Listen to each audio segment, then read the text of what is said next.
साफ़ी साहब, आपसे सबसे पहले इनिशियल टेक अवे चाहूँगी। ऑब्वियसली अभी तो डेवलपिंग स्टोरी है, बहुत सी तफसीलात हैं जो खुलकर आएंगी, लेकिन क्या वजह है या क्या बिल्डअप हो रहा था जिसकी वजह से आपको लगता है कि इसराइल ने हमास लीडरशिप को टारगेट किया, वो भी कतर के अंदर? इसकी सिग्निफिकेंस क्या है?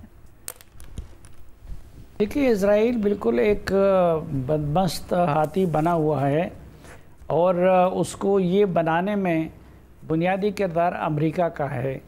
और आज की कार्रवाई के लिए जहां इसराइल ज़िम्मेदार है, वहां पर अमेरिका भी ज़िम्मेदार है। बल्कि इसराइल जो कुछ कर रहा है उसके लिए अमेरिका और उसके मगरबी इत्तेहादी ज़िम्मेदार हैं।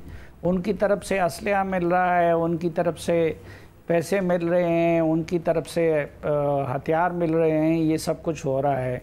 और अभी देखें कि अमेरिका मुज़ाकरात करवाना चाहता है और ज़्यादा इम्कान यही था कि कतर में ही वो मुज़ाकरात होंगे, लेकिन दूसरी तरफ इजरायली कह रहे हैं कि उन्होंने हमले से पहले इजरायलियों को अमरीकियों को आगाह कर दिया था।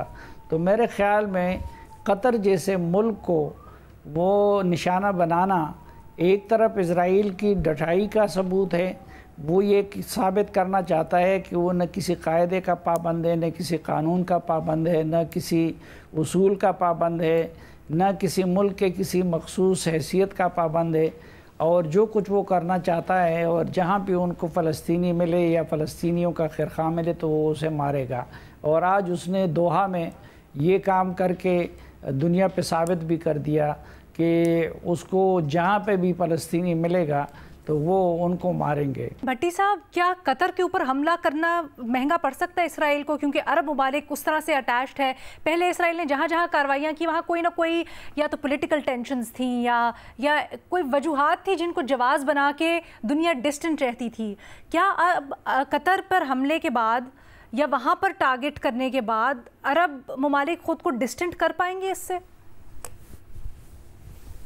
नहीं मैडम शेख, बहुत बड़ा नहीं, नो, अल्हम्दुलिल्लाह। क्या आप समझते हैं कि पहले जहां जो कुछ हुआ है उस पर कोई जवाज था? जवाज बनाए गए हैं और फिर उसके बाद ये सारा कुछ किया गया है।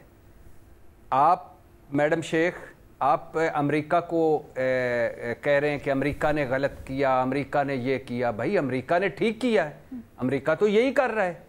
किसने कहा है कि अमेरिका कोई, मेरा बाबा जी ट्रंप कोई इतने बड़े आ गए हैं कि वो इसराइल से हट गए हैं पीछे? वो तो यही करेंगे। बाबा जी तो यही कर रहे हैं, अमेरिका तो यही कर रहा है, पहले दिन से यही कर रहा है। हाँ, जिनको मुर्दे इल्ज़ाम ठहराना चाहिए, जो इस जुल्म में बराबर के नहीं, जो इस जुल्म की वजह हैं, वो है OIC, वो है अरब लीग, वो है मुस्लिम उम्मा, वो है अक़वाम मुत्तहिदा, वो है महज़ब दुनिया। अमेरिका को क्यों कोस रहे हैं?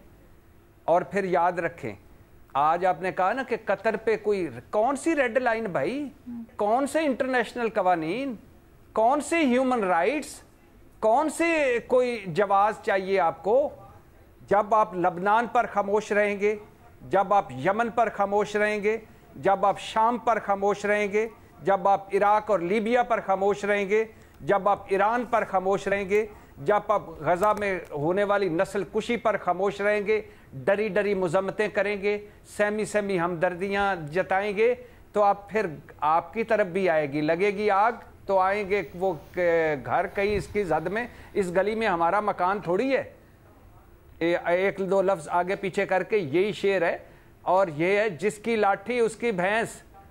अब आपने बड़ा कर लिया ना, साथ दे लिया, आप समझते थे कि आप महफूज हैं। नहीं भाई, नहीं, महफूज नहीं है आप। जब अब इसराइल की ये खित्ता बदल गया है, अब इसराइल आपका माई बाप है, उसके मुताबिक आपको चलना पड़ेगा, इसराइल के मुताबिक आपको अपनी पॉलिसियां बनाना पड़ेंगी, इसराइल की ताबेदारी करनी पड़ेगी, सुबह शाम उसे रिपोर्ट देना पड़ेगी आपको।